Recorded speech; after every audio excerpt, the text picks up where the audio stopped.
Good morning, everybody, and welcome to the Football Fandemic, where this week we are going to talk about things that are crazy, like the Colts are good, injuries are rampant, power rankings are in constant flux, and football is in full swing, all right here on the Football Fandemic.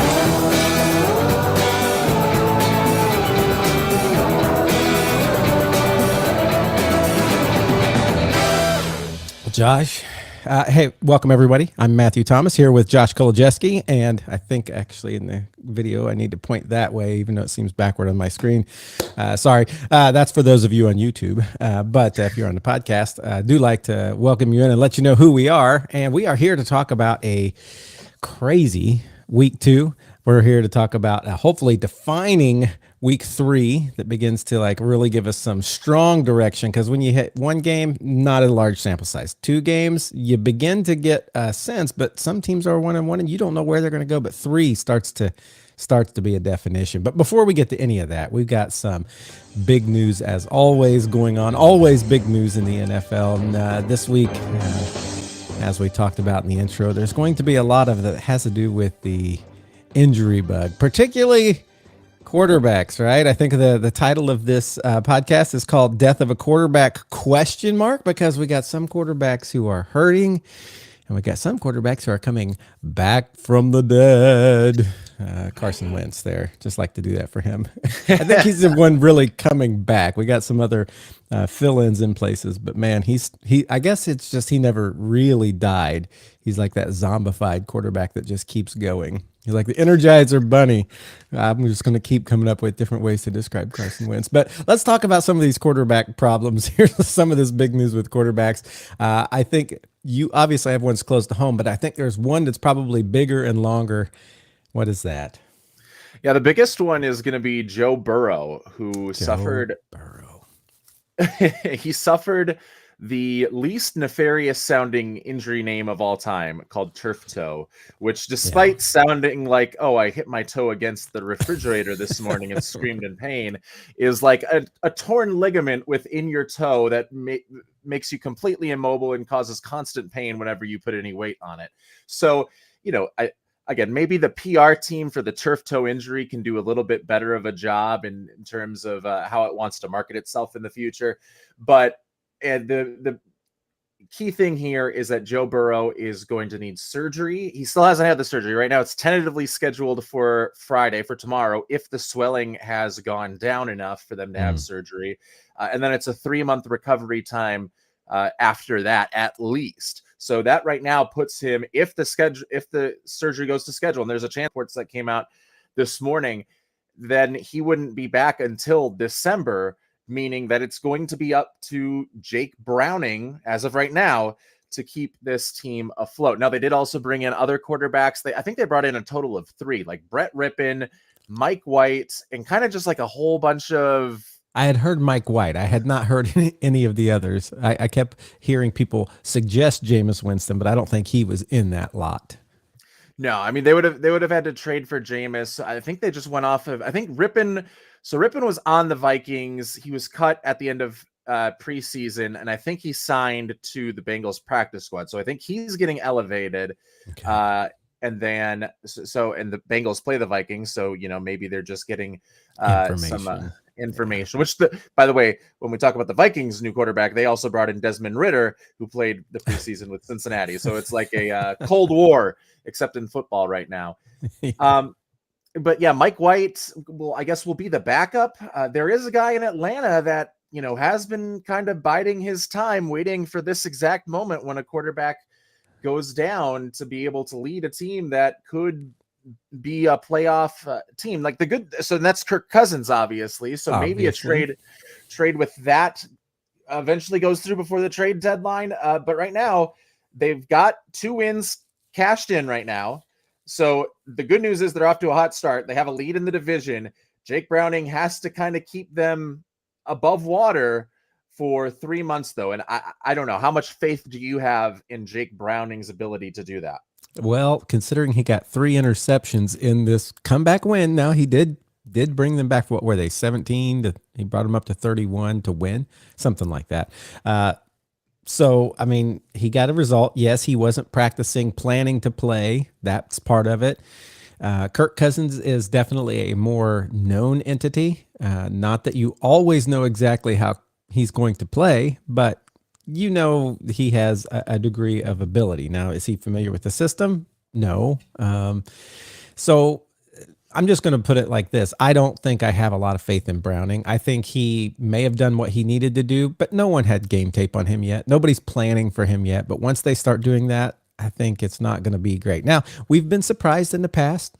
You know, someone comes in, you're like, oh, it's downhill, and this guy does okay. But I don't think he's going to be a Joe Burrow. And I think they need a Joe Burrow to make that offense what it needs to be. The offense hasn't even been what it really has needed to be in these 2 wins. It's been the defense, surprisingly, as much as we talk about how much the Bengals have a bad defense, the defense kept them in those games. And they did have to have some offense, but it was really lacking at times. You were like, where in the world is our explosive offense that we always hear about with Joe Burrow and Jamar Chase and all these? Will Browning be able to be what he needs to be?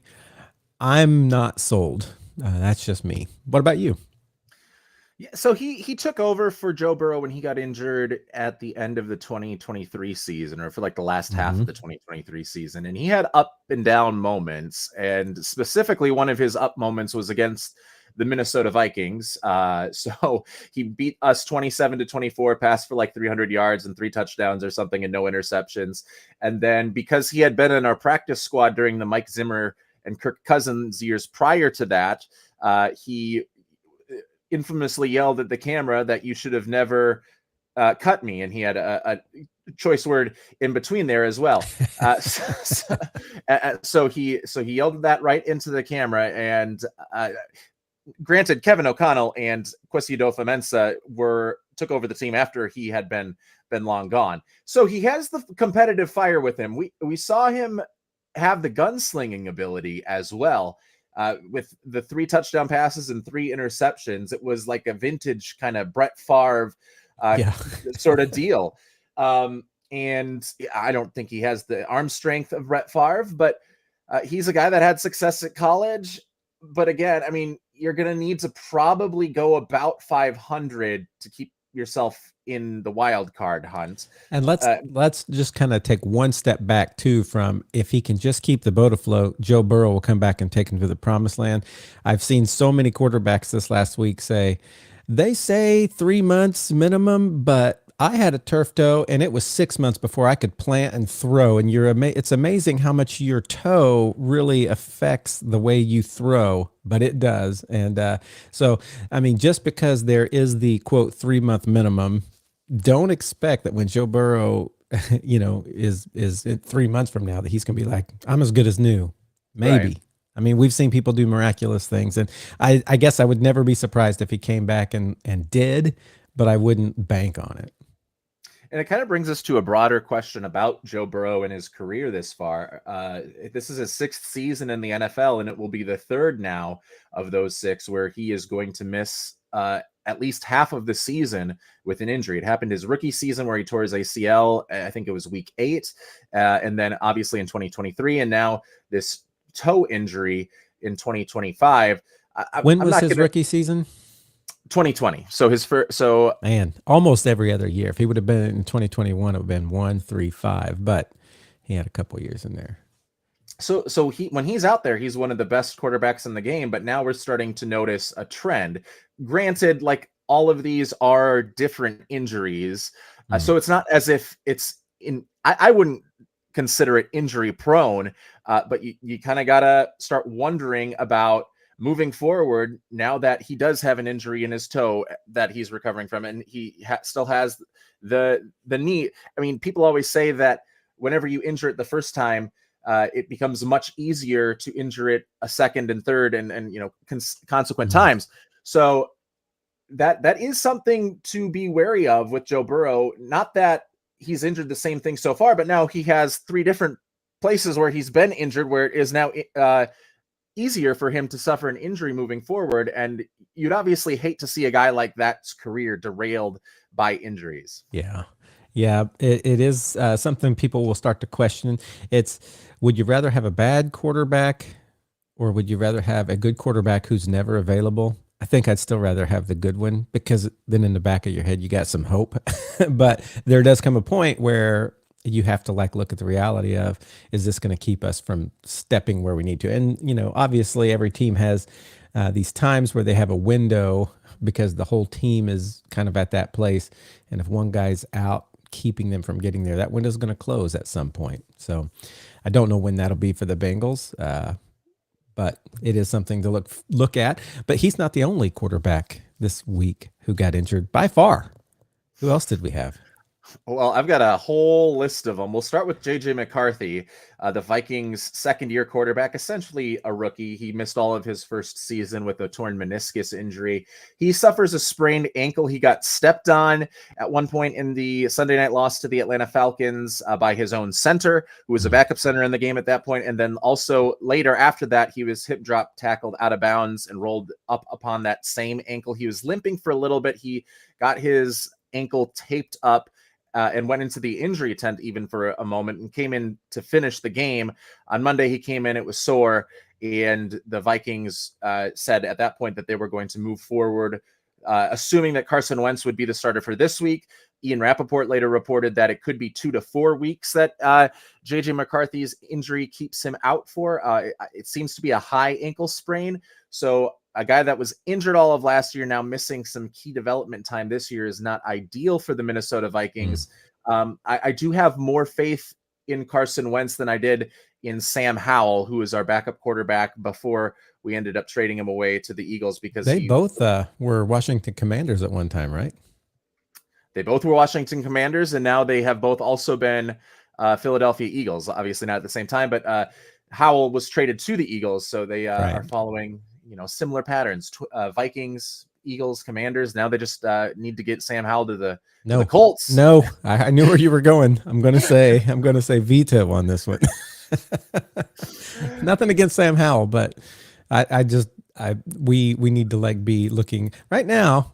We'll just save all that. Keep going. Another quarterback who could miss this week's game. They're still not sure. Jaden Daniels, Washington quarterback, sprained his knee during that loss to the Packers on Thursday Night Football. He's had a little bit more time to recover because that was a Thursday night game. It's almost like a mini bye week. So we'll see if he goes into the game. They're playing the Raiders. So maybe if you're Washington, you kind of okay, Marcus Mariota, we can do with you for a game to just let that injury for Jaden Daniels get fully healthy. And remember, Marcus Mariota, when he did fill in for Jaden Daniels last season, Daniels got injured early in a game against the Cleveland Browns, and Marcus Mariota looked like he did. We haven't seen him since his first ever start, which is when he threw 4 touchdowns in his NFL debut. He looked like that guy. Right. Of course, it's a very small sample size, but you are going up against the Raiders, a team that, if you're the Commanders, you probably not expect to beat, but I think you have an advantage over. You definitely feel a little maybe easier about that, right or wrong, than you do a team like the Eagles. Yeah. So yeah. And there's yet one more, right? Well, yeah. Justin Fields is for sure out this week. They ruled him out yesterday with a concussion. He had a really bad game against the Buffalo Bills after kind of having a what we thought was maybe the turning point in his first week. He comes in week 2 and completes just 3 of 11 passes and then leaves the game with a concussion. So Tyrod Taylor's starting for him. And then in San Francisco, Brock Purdy didn't get injured in week 2. He was injured in week 1, and Mac Jones came in and filled in admirably for him. He started practicing on a limited basis yesterday, so we're not sure if Brock Purdy will be back for week 3. He could be back. Otherwise, it would be Mac Jones for a second straight week for San Francisco. So the quarterback position taking a beating right now. They're not the only ones. I think Khalil Mack is also, is he on IR? Yeah, Khalil Mack in that Monday night game, he suffered I think it was a knee injury, or no, it was a shoulder injury, and he got placed on IR with designation to return. And in the Tuesday press conference, they confirmed that it would not be season ending. But someone who did suffer a season-ending injury during Monday Night Football in the first game of that doubleheader is the offensive guard for the Tampa Bay Buccaneers. That is going to be Cody Mock. So he was a North Dakota State Bison that has been really good upon their offensive line. Luke Gedeke also got injured in that game. I'm not sure what the severity of his injury is, but for Mock, it's going to be season ending. He finished that game, and then they found out that the ligament damage was just too severe. So they needed to do surgery, and it's going to take him the rest of the way to recover. But that means the Buccaneers, if Gedeke is not ready to go, if Wirfs is not ready to go just yet, that's 3 offensive linemen that are your 3 best offensive linemen missing the game. And the good news is they have Graham Barton, who has filled in over at left tackle for Tristan Wirfs during this time. He's been a center. He's been a guard. When he played at Duke, like his biggest thing was versatility to play all 5 positions like extremely well. So the fact that you can move your starting guard or your starting center, whatever you want to call him, over to left tackle and kind of just plug him in where your team needs him the most, and he's going to give you very quality reps, is certainly a good thing. But now, he can't be 3 places at once, unfortunately. So it could cause some trouble for Baker Mayfield and that Bucs running game. Yeah, that's I didn't realize 3 players. I mean, that's a lot of your offensive line, and offensive line matters, as we have seen in this league. Offensive lines have, if you have it, you're looking good. If you don't have it, you're not looking good. Yes.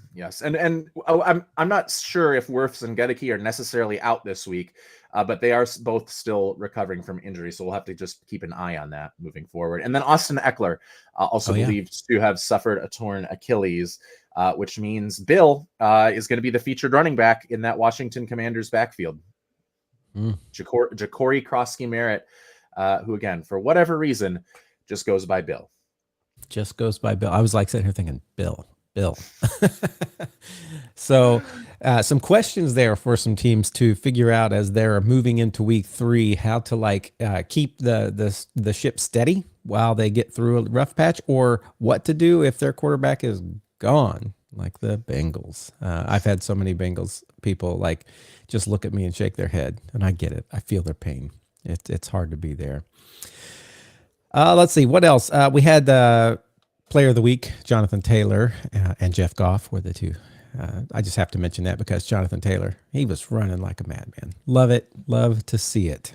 And Jared Goff, after week 1, when I was starting to say, the Bengals, the Lions, maybe those coaching staff vacancies, those leaving was a bigger deal than I thought. Boy, they came back this last week. We're going to talk about that game in a little bit and what they, their revenge on Mr. Ben Johnson. But player of the week, Jared Goff and Jonathan Taylor. Washington has a new stadium deal, evidently. And this is the one where Trump was saying they needed to rename themselves the Redskins or they weren't going to get it. But it looks like that is not a stipulation. At least I think I read. I think it was up to the city government and they're like, the no, government. So, we're not doing that. But yeah, so they're going to get a new stadium. That will be certainly fun. I think they're paying. Whereas most stadiums are at least half funded by the taxpayers, I think this one is going to be majority funded by the owners, which is kind of a nice change of pace. Yeah. And then the Dallas Cowboys showing actually they do have extra money to spend. They extended Tyler Smith and made him the highest paid guard in the NFL, 4 years, $96 million.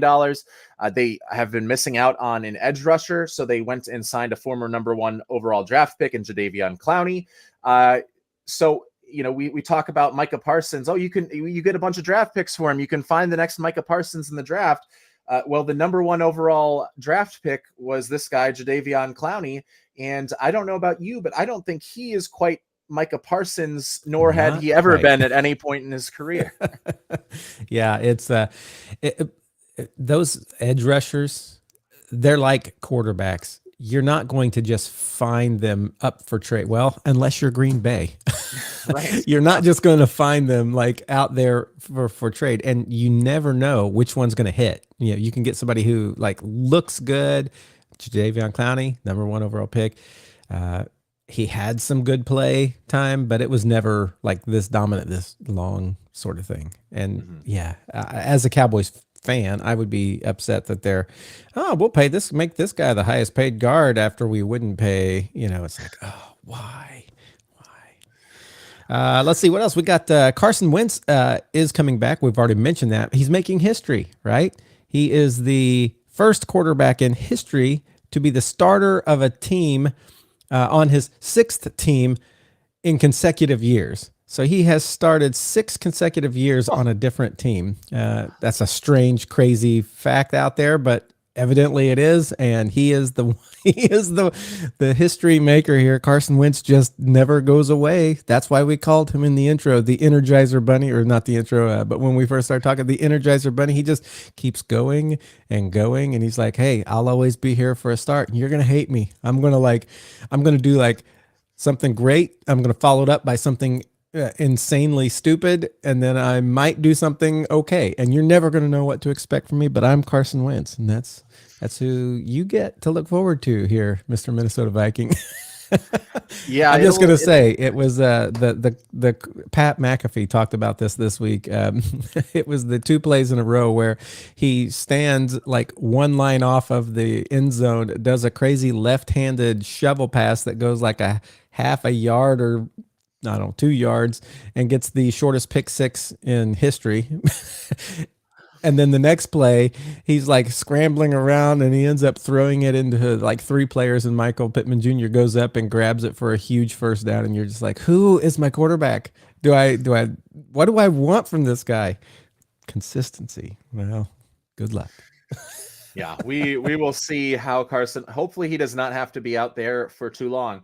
I will say the Vikings do have a history of their starting quarterbacks getting injured earlier in the season, and their unheralded backups that you think would have a little bit less skill coming in and leading the team to huge big seasons. Randall Cunningham was one. He led them to a 15-1 season in 1998. Then the next year, Cunningham got injured, and Jeff George also did it. We've got Case Keenum.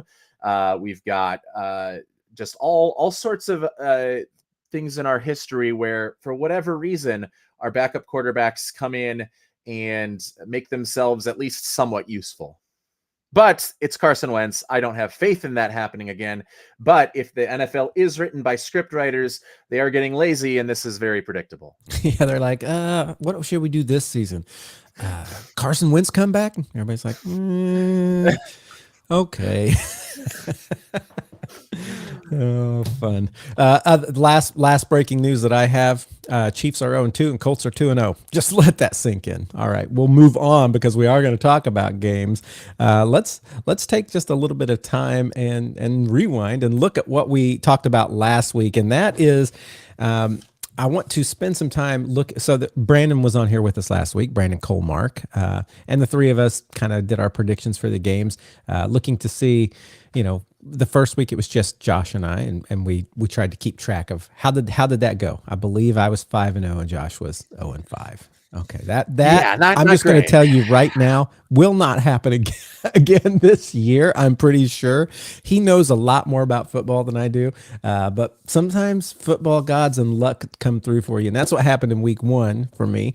Week 2, we had the 3 of us, so instead of just like who's right, who's wrong, it's like of the ones where one of us voted differently, that's the guy on the island, right? And we're going to try and kind of, when we have 3 of us, always talk about those on the island. So I want to focus here this week on the games that we either all got wrong or the games that one of us was on an island. What was it that was different, and who came out on that? So let's just kind of look through these games. First of all, there was Green Bay, Washington, and I'm gonna do this for when we talk about each of our home games. We got the I win in your face. So Green Bay, homer team for Brandon Comark, who's not on here. We're still going to give him a homer designation. One of our homer teams did win in your face.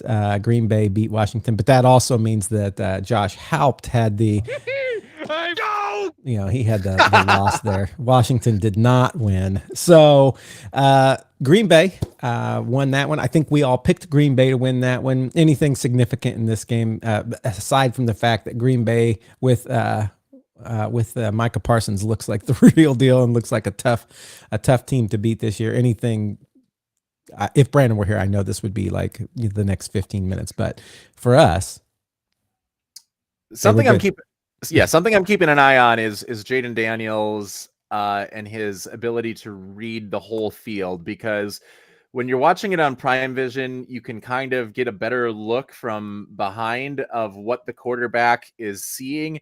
And he was a lot of the time staring down just one side of the field and taking checkdowns instead of first checking to the backside to see if something was coming open. And obviously we have the whole view and we can see that something on the backside was getting open. He can't see that at the exact moment, but it was like a lot of the time he wasn't even looking over onto like the backside dig or to see if there was somebody open in space over on that side. So that's something I'm keeping an eye on a little bit. That was the major red flag that I had for him coming out of the draft, was that it takes him a little bit of time to process the field and he's not always making the right reads.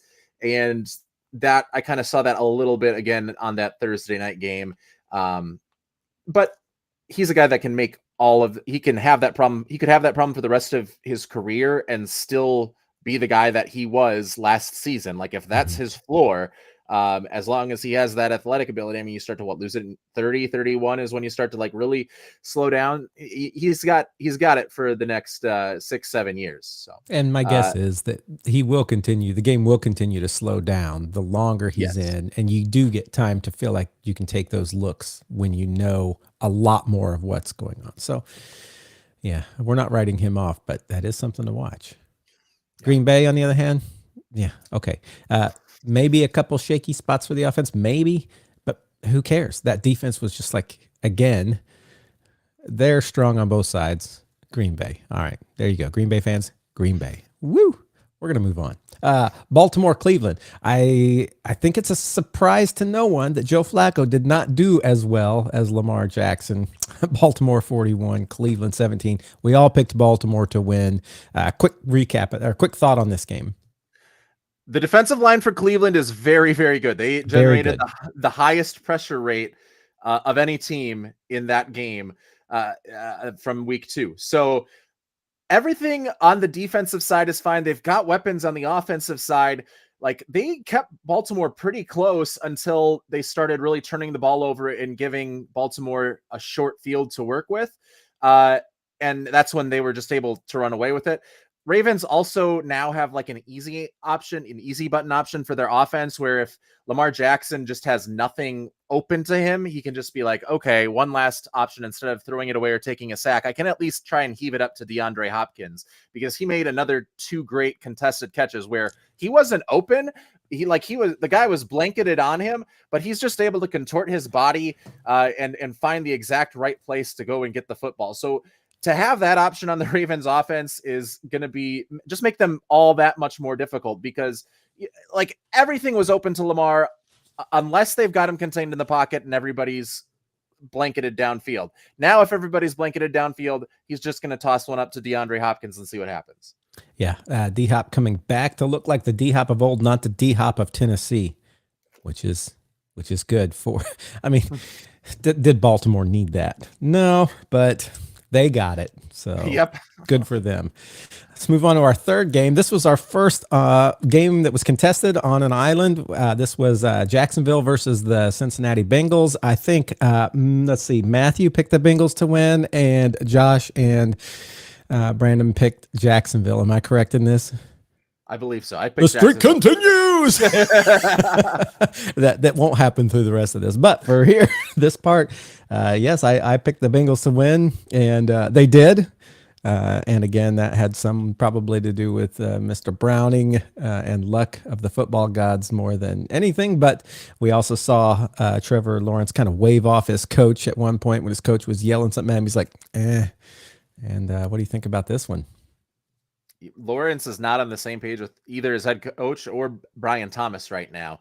And when you're not on the same page as your number one receiver and continuing to overshoot him, that can be a bit of a problem.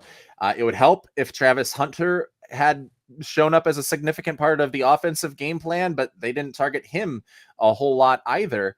And we did see Hunter get a little bit more run on the defensive side of the football. He did commit a key pass interference penalty on the Bengals.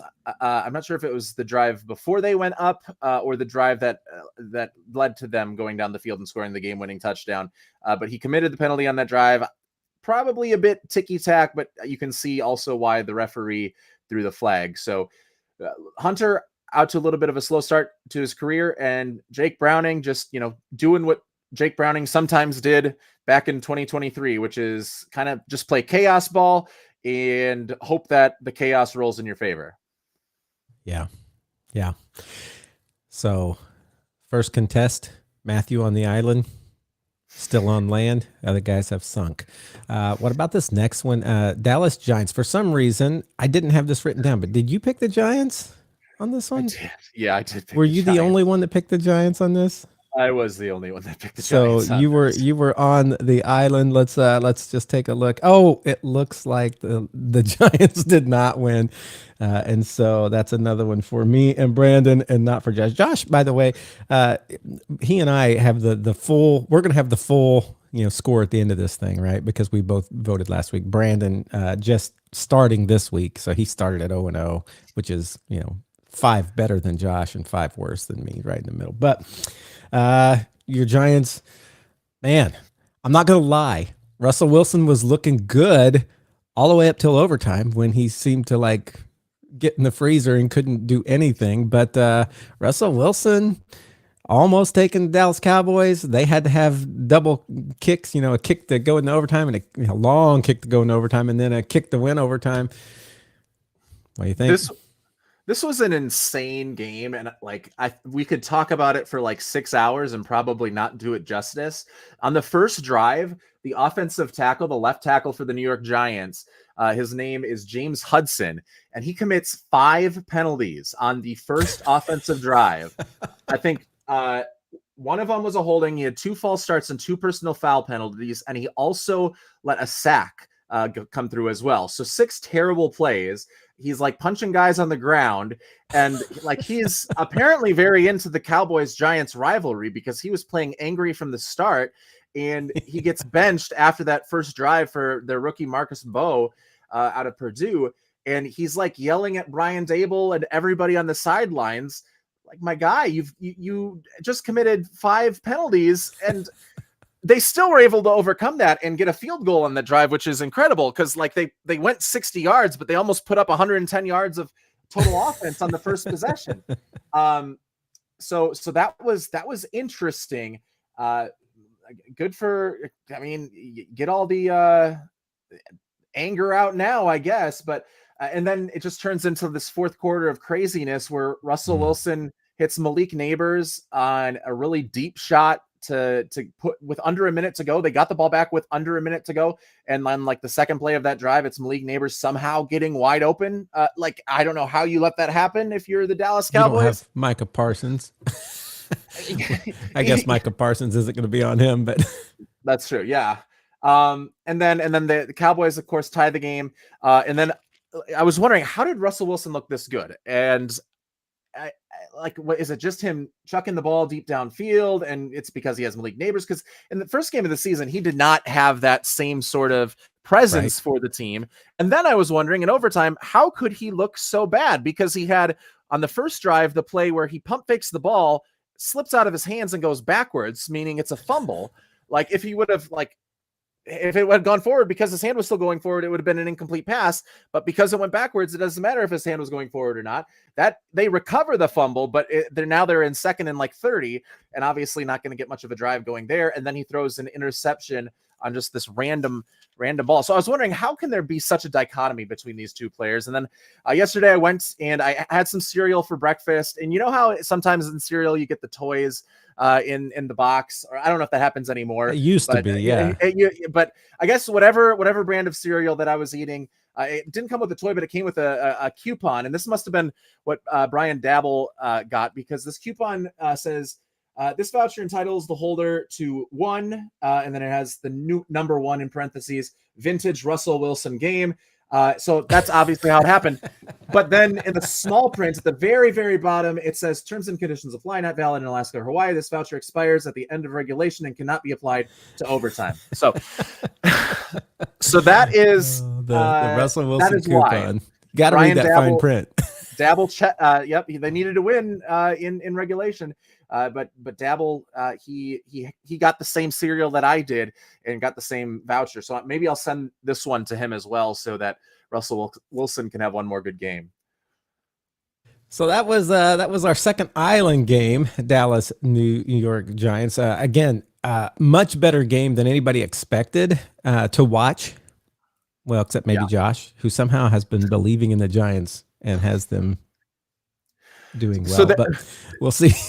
Their defensive line came together when Kayvon Thibodeau, Abdul Carter, and Brian Burns were all on the field in the same time for the first 3 quarters. They had allowed the fewest yards per play of any team from week 2. But then in the fourth quarter, for whatever reason, they went from they allowed double the number of yards per play. They went from allowing 4 yards per play in the first 3 quarters when those 3 were on the field to in the fourth quarter allowing 8 yards per play just in that fourth quarter when all 3 were on the field. So interesting little stuff there. The defensive line starting to come together, but maybe not all the way. We'll see if they kind of get themselves in shape enough to bail you out. I'm not certain that's going to happen, but we're going to go on with this next game. This was also an island game, surprisingly, because 2 of us got a little too caught up in it. But Detroit versus Chicago, I believe Brandon was the only one that said Detroit Lions are going to win this, and we're like, I think the Bears are going to take this. Boy, could we have been more wrong. 52 over the Bears 21. Detroit creamed Ben Johnson and those Bears, and it did not even look close at all. I've learned my lesson. I don't even know why I let myself go into that brain space, but both you and I get a nix on that one, and Brandon gets a plus. So good job, Brandon. Big game for Detroit to come back. I had said before, after that first game, I was starting to question, offensive coordinator, defensive coordinator, guy underneath the offensive coordinator, all gone. It looks like the Lions may be on a decline. Boy, did they look so different from week 1 this week. Yeah, and Jared Goff, a big reason for that, and probably didn't have to face as much pressure as he did against Green Bay. When you can get Goff on the move, he becomes a little bit more easier to handle. When he's in the pocket, has time, he throws darts and is lethal everywhere on the field. So Chicago doesn't have that pass rush that the Packers do, and we should have probably seen that coming. The Bears, Caleb Williams, first drive, they go right down the field and average 9 yards per play on that first drive. It's kind of the same situation as week 1, though. All the drives after that had one of the worst offenses in the leagues in terms of yards per play. So something to look for there. They can do the opening script. Once it gets past that, there's some more issues that have come up. And Ben Johnson yesterday just said that the Bears, when he talked to reporters, he said the Bears are not practicing like a championship caliber team. So some stuff going on there, some tension perhaps already between the new head coach and his offense. We'll just keep an eye on what's going on in Chicago. Yeah. Chicago. Poor Chicago Bear fans. They're, again, hopefully it starts to change. It doesn't change overnight. Ben Johnson was even saying they're not practicing like a championship caliber team. It's going to take some time for them to get that mentality, to get that discipline, and hopefully start to get some wins. Let's see. We got Miami. So the Bears are 0-2, right? The Bears are 0-2. Yeah, they're one of the 10. Yeah. We have 10 0-2 teams and 10 2-0 teams so far to start the season. Yeah. When we finish this kind of run through of this past week, let's look at that real quick and how that plays out in each division. This next game, Miami, New England. New England beat Miami. I think we all picked New England to beat Miami. This was not a contested game. Miami looked better than week 1, but they still didn't look better. Still didn't look good. Tua and teammates not connecting when they need to. Yeah, And I don't know what to say about them.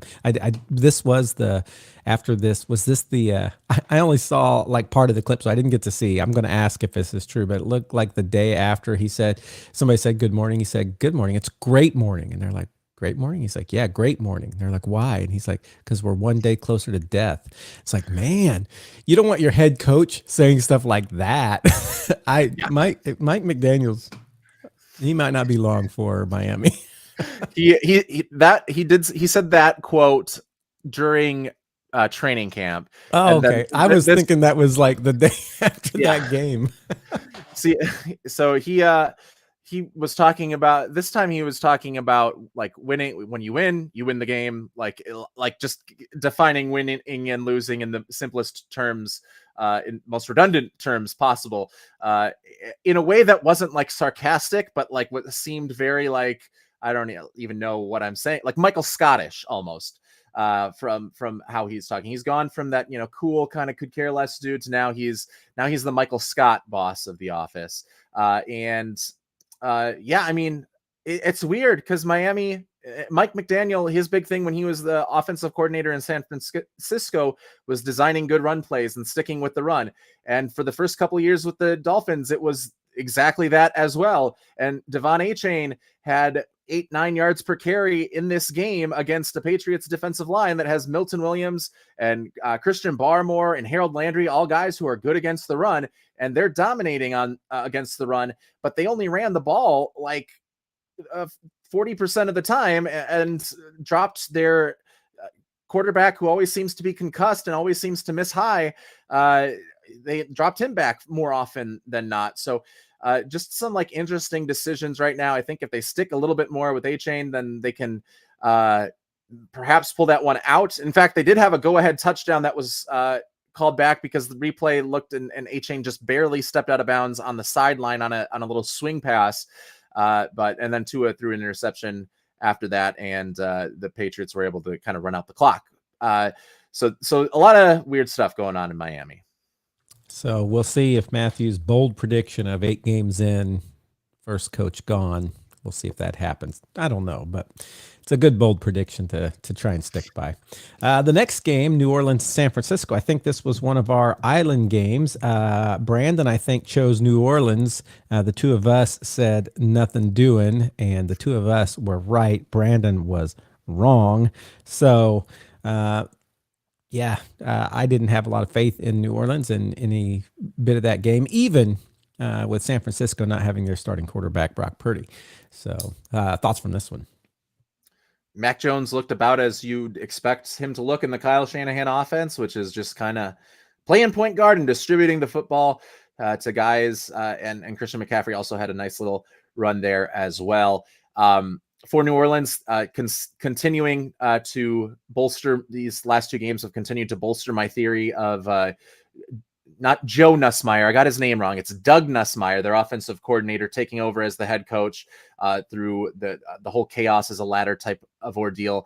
Because right now he has Spencer Rattler, a guy that nobody really wanted. He has him playing well on offense, 3 touchdown passes, but they're just coming up a little bit short. So maybe doing just enough to sabotage so that he can take over for Kellen Moore after an 0-17 season. You're still on that. Drafted son first overall. That is still go like, because if you play so poorly that you're just getting blown out of every single game and your offense looks completely inept, then the offensive coordinator is going to be gone too. If you lose all these close games and the offense at least looks competent with Spencer Rattler back there, then you're like, well, maybe it's Kellen Moore's game decisions and we need to promote this guy. And then obviously his son just saying, if he were to say, I'm only going to, go to New Orleans if my dad's the head coach or whatever, that also gives you some of the leverage. So the conspiracy theory is still very much alive. Still very much alive.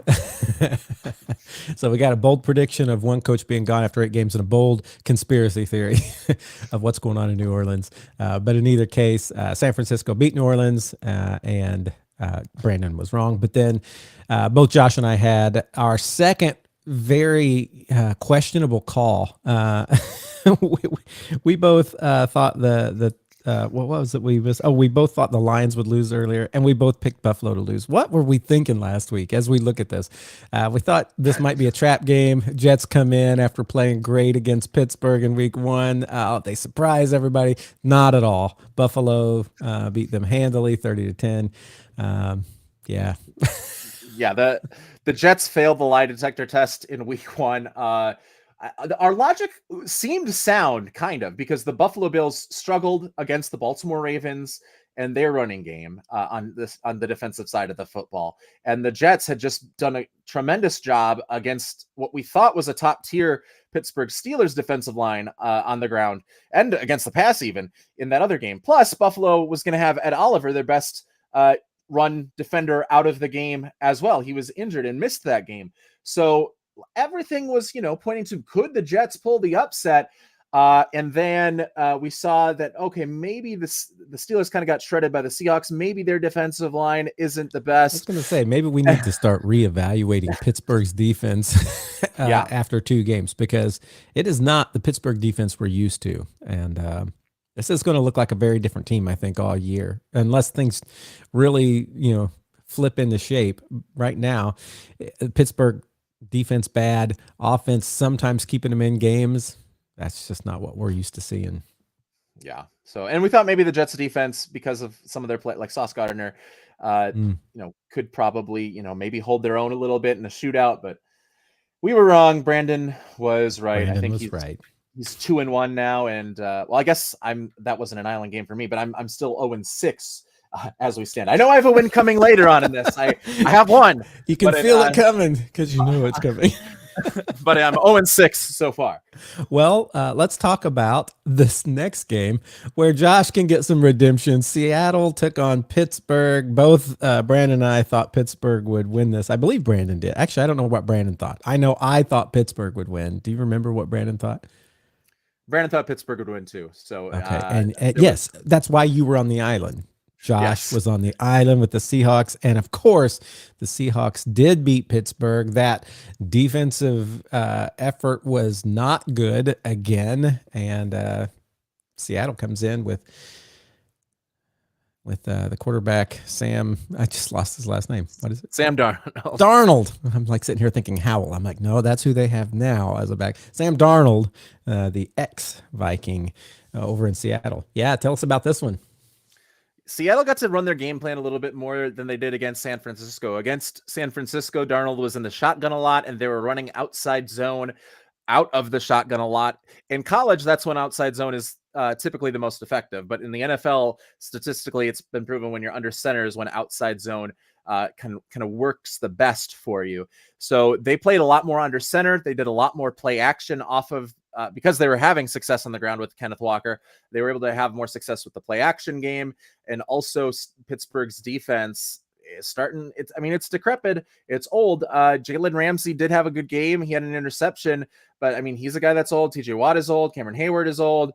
So they've got a lot of guys, reaching in NFL years, grandpa stage. And so Seattle kind of able to take advantage of that with a more youthful sort of offense that relies more on speed and athleticism rather than just bulk power, which is what Pittsburgh has been its best at. So that's how Seattle was able to get it done on the offensive side of the ball. And then also one of the biggest mistakes in the history of the NFL. I don't know if you saw this, but it was the first time that a kickoff team scored a touchdown since 1983. And so what I mean, so once the kickoff team, once the other team has the ball and has possession of the ball, there have been times obviously when that team has fumbled and then the kicking team has picked it up and returned it for a touchdown. That's like the caveat there. So that has happened, but what has not happened since 1983 is that the ball goes into the end zone, nobody touches it, and the other team goes in, picks it up, and scores. And this was because their rookie third string running back who was on special teams, Caleb Johnson, because of the new rules, maybe doesn't understand it. And in college, as soon as the ball bounces into the end zone, it's a touchback, like right away, even if it touches in the field of play first. So it touches in the field of play. It might have deflected off of his shoulder, but I don't think that would have mattered anyway, because the referee said once it lands in that landing zone, it still needs to be recovered. Like, he was almost scolding the Pittsburgh Steelers. Like, how could you be so stupid? Like, yeah, he's like, what are you guys, like a mad parent that's just disappointed in his children for cheating on the ACT or something. And he, like, it goes, Cale Johnson just like runs off, lets it go. And nobody goes to go get it in the end zone except for the Seattle Seahawks, who recover it and score a touchdown. And then that puts what was a back and forth game, teams kind of trading off in a one possession game throughout. Now that ended up kind of being the difference a little bit, because now the game was 2 or 3 possession lead for Seattle, and Pittsburgh was never able to close that gap enough. So that was a big time gaffe by the Pittsburgh Steelers, and Mike Tomlin was not happy with it, and said he's probably not going to be returning kicks this week in one of his press conferences. I would imagine. So Seattle comes in, they beat Pittsburgh. I'm not sure how they're going to do this year. We'll see. Up and down. Next game, I think we all picked the Rams to beat Tennessee, which is a pretty easy pick and accurate. Cam Ward did have some good, some plays that worked out. Not always sure if they were advisable, but the rest of his team just not there. This is kind of what I thought would be Tennessee this year. It's like, even if he's good, the team is just not there yet together. And I think we're going to see this kind of week after week. Hopefully we'll see it at least one more week, because Colts play them this coming week. But any thoughts there? Matthew Stafford came in and did what he needed to do. Yeah, and Devontae Adams had his first big game as a Ram too. So he don't want to showed see that. He showed his vintage style. Yeah, if you're in the NFC West, which a lot of teams are, or a lot of good teams are, there's many there's teams. 4, all 4 of them. Then it's look out for that receiving duo of Puka Nacua and Devontae Adams, because as long as Matthew Stafford's healthy, he can deliver them the football. Now, if Jimmy G comes in, Devontae Adams might have a conniption because of the last time he had Jimmy G as his quarterback. So maybe that just throws everything, into the blender. But right now, looks good to be a Los Angeles Rams fan. Yeah, with Matthew Stafford healthy, that's a power trio right there. And who's their running back? Kyron Williams. Yeah, they got rid of Eckler. He went to Washington. Nacua scored a 43-yard rushing touchdown in this game. So, I mean, even if Kyron Williams needs a breather, you can just do an end around to Puka Nacua and he can get there. So a very good offense for this Los Angeles Rams, and it helps that they were able to rebuild their defense in one season last year. It's a dangerous team. Then we come upon Arizona Cardinals versus Carolina Panthers. And again, Matthew went and picked this really bad team. I don't know what I was doing last week. I'm picking the Jets. I'm picking against Buffalo. That was the same one. Who was the other one? It was Lions. I picked against Bears, the Lions. Yeah. It's like, I don't know what I was thinking, but I picked Carolina to Bryce Young to step up and kind of have a game where he won. They weren't terribly far off, only 5 points. It's not like this was a blowout, but Arizona beat the Panthers, and Matthew loses that island game. I don't really have a whole lot to say about this, but anything there? Yeah, the Cardinals almost blew it. They were up 27-3, and the Panthers stormed back to make it 27-22. Bryce Young, first part of the game, looked very, very bad, and during the comeback looked very, very good. So kind of a microcosm of his 2024 season. And then on the last drive, they had the opportunity to go down the field and try and score a touchdown to put it away and to win the game and complete their comeback. And so I'm going to tell you how many plays they ran, and I'm going to let you know they got into field goal range. I want you to guess how many offensive yards they picked up. On their final drive, the Carolina Panthers ran 11 plays. I should have watched this game and had more of a clue. I'm not going to lie. This was one that did not make it into my rotation this week. I think this was my manure game from last week, which is the definition is a game that's not even worth watching, right? So I lived up to that. I'm going to say an 11 plays, you say? 11 play. How many offensive yards did they pick up? I don't know if this is a trick because it's like hardly any or if it's a whole lot. I'm going to say 13. You're on the right track. It was 3. They got 3 total yards of offense. I thought I was way low. Okay. 3 is lower. It looked like the most pathetic drive in the history of football because they had 4th and 15 at one point, and Bryce Young got sacked, but there was a defensive hold that gave them an automatic first down, a 5-yard gain. There was a roughing the passer call that, got them into field goal range. And then finally, like Calais Campbell just ended the game on another 4th down, getting the sack, turning back the clock, forcing a fumble. But so they got penalty yards on the drive, but it was 3 total yards of offense on a drive that lasted 11 plays. Wow. Historically bad. Well, I'm sure there are some teams that have done worse than that in the past. I don't know. I'd have to look it up, but it's bad. It's bad. Carolina Panthers just can't seem to figure it out together. Even when you think they're making a step forward, then they take 2 steps back. It's the old Paula Abdul song, right? So. Yes. Let's go on to our next one, which would have been a contested game had you two not convinced me at the last second to go ahead and vote for the Colts, which won.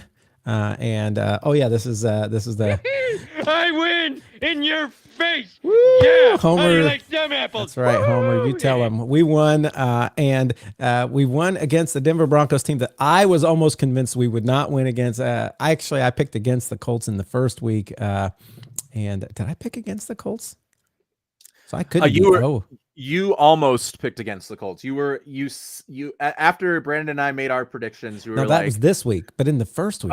First week. Yeah. You did pick against the Colts. So I'm not 5-0. Whatever we. But we didn't contest that. We were the same. We both agreed. Yes. Okay. So still 5-0 and contested. All right. But anyway, in this one, I thought, okay, we were playing the Dolphins in week 1, and Dolphins, man, they're just probably horrible. But Denver's got a strong defense, and that's all I was thinking about all week is that defense. I'm like, maybe our defense can stop. And then I saw as we were going through the week, we have our top corner out. We have we had like 3 people out that were big deal. And I can't remember who they were now. Charvarius Ward. Who else did we have out? We had out somebody else big on defense, I thought. Anyway. Sure. Anyway, Gonclaves, maybe. He wasn't. Okay. Anyway, I thought, oh my goodness, hopefully our defense can still hold up what we need to against Bo Nix, even though Bo Nix hasn't been like amazing in game 1, hasn't been in one game.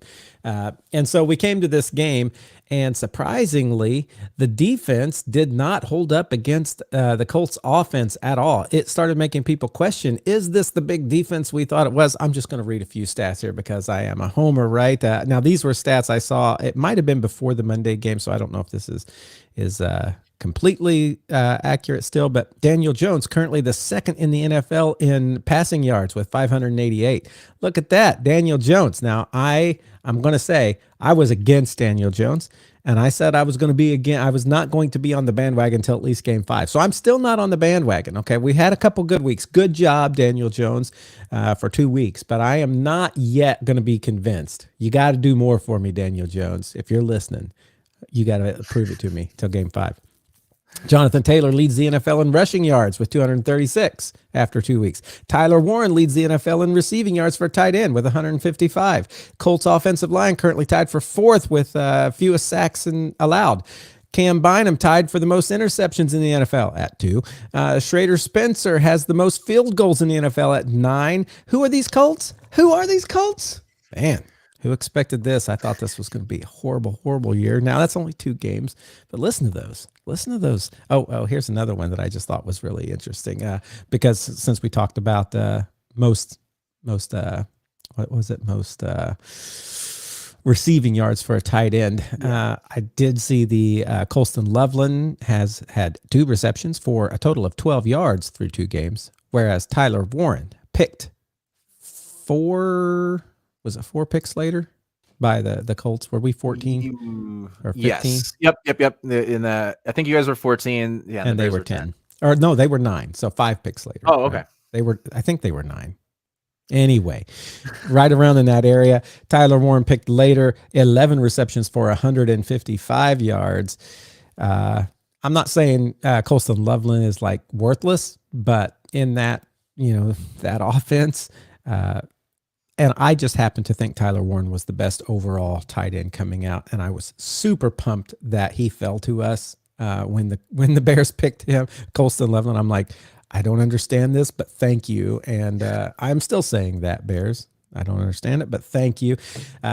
Colts right now are looking better than anyone expected. As a matter of fact, after the first week beating the Dolphins, they got a little rise in most people's power rankings, but everybody was saying, well, it's the Dolphins, right? Just like I was. This week, if you look at most power rankings, the Colts took quite a leap up that board. Surprisingly, in the NFL, on the NFL.com, they're still behind 2 0-2 teams that have not won a game, still ahead of the Colts. We'll see how that works out after week 3. I'm hoping we end up 3-0 and maybe even moving up higher. But I think the big story in this one was twofold. One, the Colts continue to look good. They didn't look bad. And also that Denver, their defense did not look great. But it all is going to come down to this kick at the end, right? This kick with the leveraging. You're going to hear all week leveraging. And regardless what it was the rule that got 15 yards, and we got that kick again. Shane Steichen, very questionable play call there with 3 timeouts and a chance to throw and get a little more yards instead of settling for a 60-yard field goal to begin with. But for all the people who are like, that leveraging play was stupid, the Colts might have had something like that earlier and it wasn't called.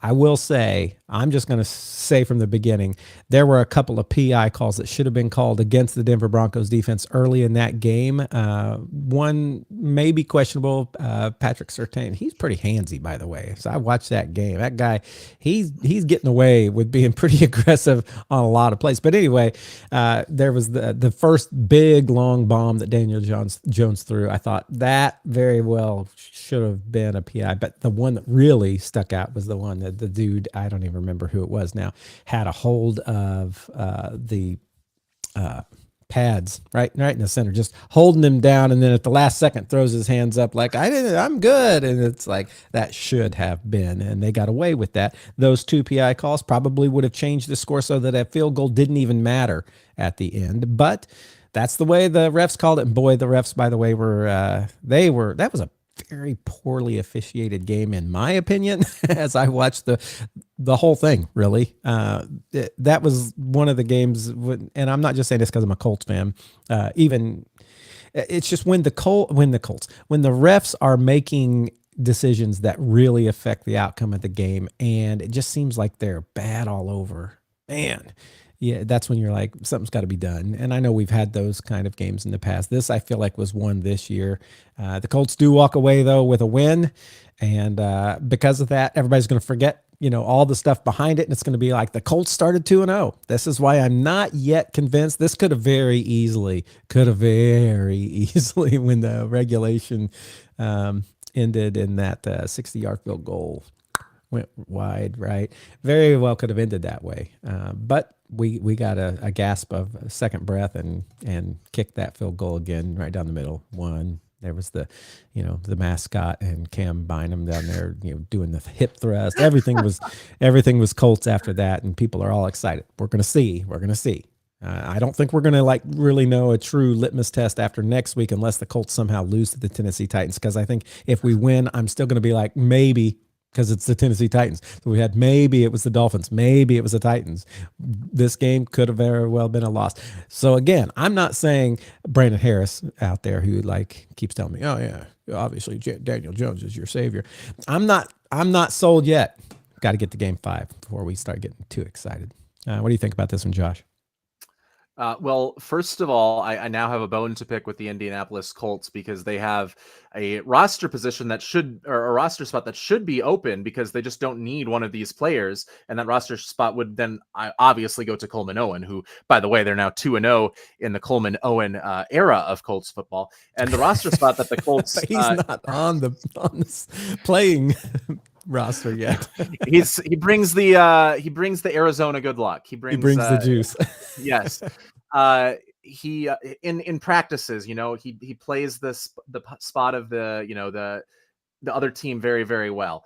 But the player that the Colts don't need to have on their roster is their punter, because they haven't punted once in the first 2 games of the season. How could I forget to mention that? The only team to not do that. Yeah. So they don't need him anymore. And Coleman Owen, come let him take the spot. We can just, if you really need someone to punt, I don't think you will, because you haven't so far. That offense is just too good. So the not punting, obviously, I think speaks to what this offense under Daniel Jones has been. And it also speaks a little bit to the aggressiveness of Shane Steichen. We have turned over on 4th downs a couple times because Shane Steichen is a guy. If you're 4th and 1, 4th and 2, he's almost always going to go for it unless you're way backed up in your own territory. But if you're near midfield, you can count on Shane Steichen's going to be aggressive and go for it. And maybe we turn it over instead of punting there. But yeah, we haven't had a lot of those. Few. Yeah. It's so they did. I think you talk about litmus test. I think it was still a good litmus test this week against the Broncos defense. Nick Bonino still had one of the higher pressure rates in the NFL. And maybe he was the only one doing a whole lot, and Pat Surtain getting away with the holds as well. But still a defense that I think is pretty good. I mean, it was good last year and it got better players, I assume. So I think it's you can start to buy a little bit of the Daniel Jones stock. We'll see how much of that as the season goes forward. Like you said, I wouldn't pour your life savings into the stock until, like you said, week 5. But I also agree that it was a questionable decision to settle for a 60-yard field goal when your kicker's career high, they announced right before, was a 48-yarder. And I know he's only been in the league. He's made every field goal that he has officially kicked. But still, if his career long at that point is 48, and maybe you're seeing more in practice, obviously, settling. Well, I will say Shane Steichen did come out in a press conference and say, as we were warming up for that game, he made several that were over 60 yards in warm up. Now, the announcers did say from that end of the field, he did not. His long was 59 in warm ups, I think it was, which is real close to 60. But going the other way, he was, kicking 60-yard field goal, 63-yard field goal, and having yards to spare. And so Shane said that's what made him feel comfortable with that. But still, just because you're comfortable that maybe he could do it if the game is on the line, that doesn't mean you play for that. We're going to get to there. So it was, it was an interesting call, but they were able to work through it anyway because of the leveraging call. And then also, even though Bo Nix's numbers looked he had a 3-touchdown performance. When you dig a little bit deeper, he was still under 200 yards. PFF has him at 2 turnover-worthy plays, which puts him at a league-leading 6 turnover-worthy plays this season. And he only made 2 down the field throws early that were really impressive. And that was that first touchdown to Marvin Mims, and then one when he was rolling out opposite of his body, and his mechanics were a little bit all over the place, but he still fired it to an open receiver downfield.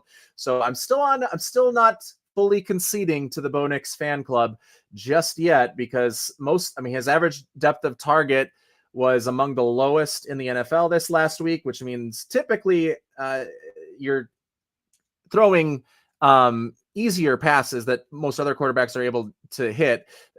And even with that low average depth of target, it was a little bit spotty. His PFF grade was low, and he was even missing some stuff over the middle, and his foot was coming up on some of his throws a little oddly.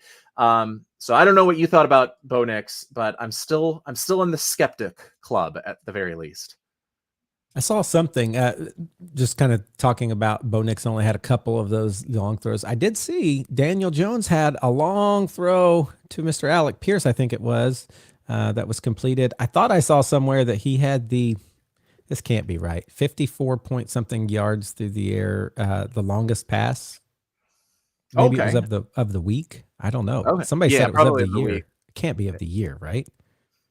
I guess it could be just depending on how many teams are taking deep shots, but Right. I mean, you'd think with Lamar Jackson and Josh Allen, somebody would have done it. But anyway, I think I read, and I probably should look this up before saying it. I won't say this as a finality, but like I think he threw the longest through the air completion this year so far. That's Daniel Jones. And the reason I bring this up is Daniel Jones in my mind is the dink and dunker, not the long thrower, right? And so for him to be able to do that and say, all right, you better like think about this because it can happen. And, kind of back, you get those corners and safeties a little bit back in the field of play again. That would only be good if they have to start thinking about that. So keep going, Daniel Jones. Not sold on you yet, but I can start to warm up. I'm starting to warm up here, guys. All right. I think that's enough time on my my Homer team. We were all united on that. That was not contested. The next one, however, was it? Let's see. Yes, it was contested. I believe our own Josh Kolodziejski here with me said the Kansas City Chiefs would come back and get their first win of the season against the Philadelphia Eagles. Matthew and Brandon said, I don't think so. And not a huge score discrepancy, but 20-17. Philadelphia did overcome Kansas City, and Kansas City is 0-2 this year and 0-3 going back to last year when they lost the Super Bowl. Yeah. Philadelphia doing what they needed to do. And again, lots of people complaining about that tush push and just how can you officiate it correctly and all this kind of stuff. But Philadelphia, as long as it's legal, they're going to keep doing it, and they do it well and did what they had to do in order to beat the Kansas City Chiefs. What are your thoughts on this one? Aside from the fact that it looks like Kansas City has no long playmakers. Remember your prediction at the beginning of the year? It's like, now we've got all these go down the field guys. Well, they all got hurt and they're not doing anything. And Travis Kelce's too thinking about engagement, whatever's going on. I don't know. Kansas City lost. Yeah, it was an interesting game. The Chiefs are getting no pressure on whatever team they're going up against, whether it be the Chargers or Eagles so far this year. And granted, those are two good teams. Yeah. But especially with the Chargers, that's a team with holes on the offensive line. And the Chiefs are blitzing a ton, and the chickens aren't coming home to roost on those blitzes. They're not able to get pressure on the quarterback. Granted, Jalen Hurts did not throw a ton, and most of his shots were all within 10 yards of the line of scrimmage. Like, they played a very conservative game plan on offense. And I think Jalen Hurts became one of the first Eagles quarterback to win his first two games while throwing under 160 yards in each of them. So their offense still has some things, I think, to figure out. But it didn't help that the Chiefs weren't able to ever pressure Jalen Hurts despite leaving less guys in coverage in order to try and get that extra pressure. And then at the same time, there were deep plays open for Patrick Mahomes that he overshot on more than one occasion in that game. He finally was able to hook up with Tyquan Thornton late when they were already down 20-10 and then wouldn't have needed an onside kick. It was with 3 minutes left in the game where he throws a deep shot, but he was overshooting a couple of wide receivers. So something that has been one of the issues for why this Chiefs offense hasn't been explosive in the past couple of seasons has been that Patrick Mahomes has had trouble with the deep ball that we hadn't seen in the early parts of his career. So just locating that right now seems to be an issue for him, because he could have had 2 more touchdowns if Tyquan Thornton getting behind the defense, or at least 2 very, very big plays, getting your team quickly into field goal range or into the opponent's territory. But Mahomes just whiffed on them. And then, Travis Kelce goes from stiff-arming Cooper DeJean after shaking him out of his boots on one play to dropping a pass that went right into his breadbasket and literally handing it over to the Philadelphia Eagles defensive back for an interception. I think that was Andrew Makuba that made the play. And just a whole lot of trouble right now on the Chiefs offense. They'll hope to get Xavier Worthy back. And then, Rashee Rice is still 4 weeks away. And at that point, if things continue to go down this route, granted they have the Giants this week, but if they lose that game, then you're on full on red alert, and the Chiefs might be obituary writing time for the Kansas City season. Yeah. Well, we'll get to our predictions in a little bit, but I think I'm going to predict that. Obituary time in Kansas City. Let's move on to Minnesota, Atlanta. Obviously, this one. Let's see. I don't remember us having. I think did we Brandon all was choose no, Brandon was on the island. Yep, Atlanta. There, he chose Atlanta. He was correct. And now I know JJ ended up injured in this, but man, Atlanta looked pretty good. Not gonna lie, their defense looked good. Their quarterback looked good. They were doing what they needed to do. What are your? I mean, obviously, you watched this game probably more intently than I did. What were your thoughts? Well, do we have the Homer Simpson? Oh yeah, hold on. I go. The one victory lap that I will take is that the Atlanta Falcons defense looks to be a lot better with their rookies playing a big part. Billy Bowman, one of the rookie safeties, had an interception. Xavier Watts, who is my favorite, one of my favorite rookies, I think my second favorite rookie behind Travis Hunter, also had an interception in this game. And then James Pierce and Jalen Walker, the edge rushers that they got in the first round, each had sacks. The bad news about that is that it came against the Minnesota Vikings. I would have loved to wait. I would have been fine being patient for another week and having them have their big game in the next game. But they had 6 sacks as a team. They had forced 4 turnovers, including 1 muffed punt at the very end of the game after the game had been over. But they got those 4 turnovers, 4 takeaways, and like they look to be solid moving forward. So not gonna lie, this game looked like a punt fest up until the very last score, right? It was like all punts forever. Not punts, field goals. Yeah, it was field goal. Like the only touchdown came when the Vikings like basically gave Atlanta a touchdown because it was the only chance they had to come back in a 2-possession game. And they, in order to do that, they would have needed touchdown, 2-point conversion, onside kick, touchdown, 2-point conversion just to send the game to overtime. So that was really their only hope. Otherwise, I think with the way the Vikings were playing defense at that point, Atlanta would have just been able to run out the clock. JJ McCarthy, like you said, he did get hurt in this game. He did play the whole game, and the injury was at the end of the game. And there were like a number of struggles that McCarthy had. There were some spots where he put it all together, but a lot of times throughout the game, it was just like one thing missing on each play. And one of the major red flags that I have was also one that he had in Michigan a little bit, at least in his first season as their full-time starter, was that he lacks anticipation and is waiting for the window to be completely open before he fires the football instead of opening the window himself. And one of these plays that I'm going to point to is from the second throw of the game. So on the first throw, they had one receiver on the left, everyone else on the right. They send Jalen Nailor in motion from right to left and just run him out in a quick little out against man coverage. And JJ completes that pass. It's like a 2-yard gain. But it's a shallow play that they build off of on third down a couple plays later, where they have that same formation. They send Nailor in motion again, and this time they send him on a wheel route, essentially. So just going deep down the field where it looks the same as the first play, almost identical. And you're assuming the first read then, because you're thinking that Atlanta will play it the same way they did. So the first read should be looking to Jalen Nailor. And the first read was looking to Jalen Nailor, and JJ McCarthy was looking at Jalen Nailor, and Jalen Nailor ran right by the linebacker that was trying to cover him. McCarthy should have thrown the ball, but he vacated the pocket despite pressure not really being there yet at that point. And if he would have thrown the ball and completed it, of course, because later we'll talk about some of his deep ball accuracy. If he would have completed that, that's a touchdown, and that's a good start to the game if you're the Minnesota Vikings. But he just held the ball down, tucked it, ran for it, made it 4th and 1 on a 6-yard gain, and then they tried to go for a quarterback sneak, and McCarthy fumbled the football on that quarterback sneak, and they gave the Atlanta Falcons the ball with great field position. So he lacked anticipation there. And a couple of other times. He also had some issues with his accuracy.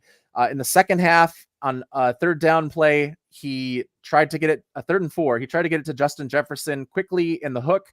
And this was another play where the anticipation also wasn't there because Jefferson flashed his number and McCarthy was about a step second late, but because Jefferson was open pretty widely within that zone defense of Atlanta, it still would have been a very easily completable pass. And McCarthy throws it low, and like he's doing something like in that he did in Michigan, where he brings his back leg all the way forward, almost like a baseball pitcher.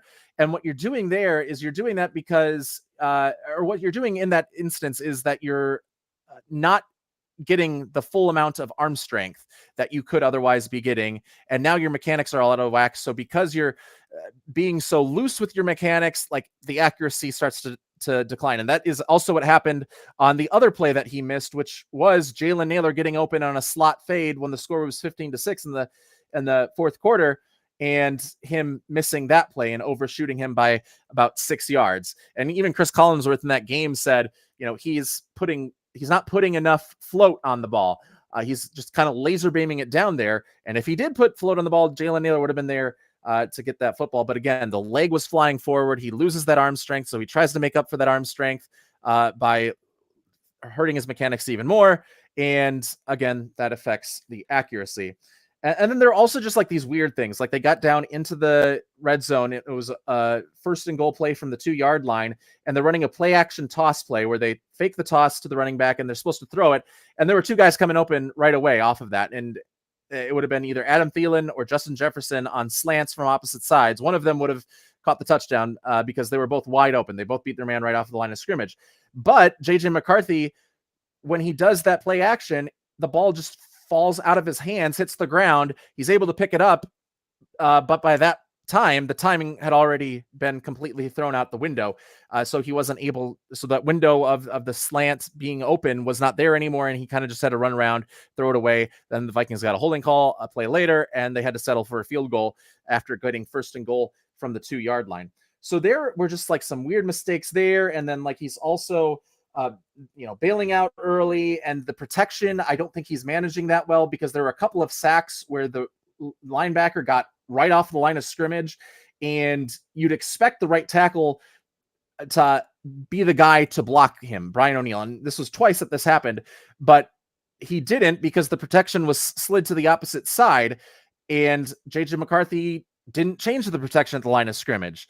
And like if it was, so it's either Brian O'Neill is not hearing what the protection is, or JJ McCarthy is not communicating it clearly enough, or he's not switching it up at the line of scrimmage. Like if he brings in a running back to block, or tells Aaron Jones, because on one of those plays, Aaron Jones just runs out of the backfield on a route. If he tells Aaron Jones, hey, you need to protect here. I don't know what they say to do that when they're at the line of scrimmage, but then that play doesn't get blown up.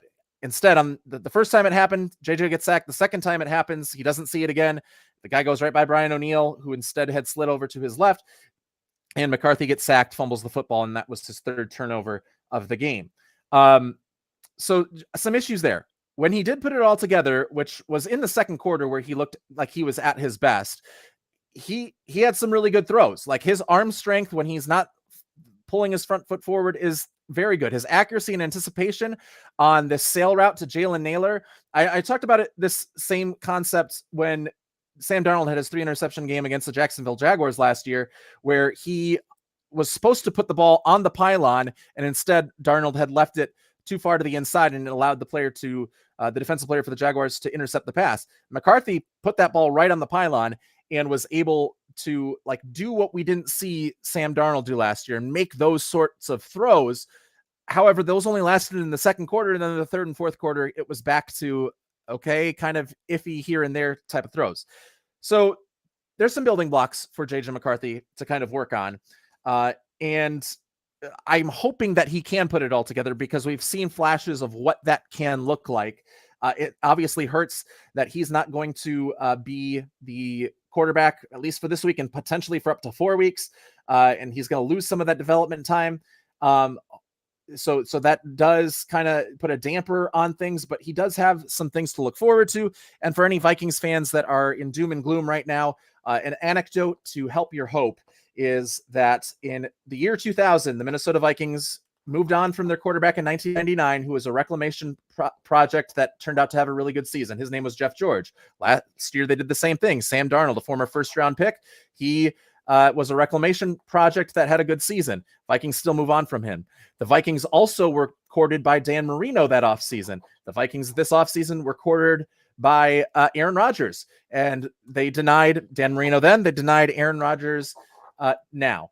And they instead put all their faith into their second-year quarterback who had not taken a snap at all the previous year. Then it was Dante Culpepper. His first game, they were down 20-9 against the Chicago Bears. He leads a comeback, rushes for 3 touchdowns, and then he throws 3 interceptions in what was a win in his next week.